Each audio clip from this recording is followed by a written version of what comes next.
Gaforia normalisht është një nga karakteret kryesore të kësaj jave. Mund të kemi daljen në skenë të thashëthemeve, të gjërave që mund të kenë ndodhur brapa krave, dhe kjo automatikisht i ka lodhur shumë shenjën e gaforës. Deri ditën e premte mund vazhdojmë që të merrem me të njëjta tema të lodhshme.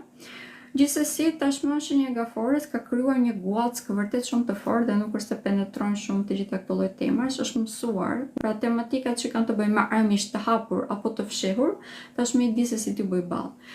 Për shenjën e gaforës gjatë kësaj jave, do të kemi një zgjerim vërtet shumë të madh. Ky zgjerim do të vinë nëpërmjet komunikimit, do të vinë nëpërmjet vetvlerësimit, por mund të kemi një luftë shumë të madhe me eprorët e tyre dhe me figurat e autoritetit. Do t'i këshilloj vërtet shumë që të fokusohen tek shëndeti i tyre. Në këto momente mund të kemi daljen në skenë të problemeve që kanë të bëjnë me hormonet, me shëndetin, më të them, duke qenë se i kanë lënë pas dore dhe nuk kanë qenë të kujdesshëm në rutinën e tyre të përditshme.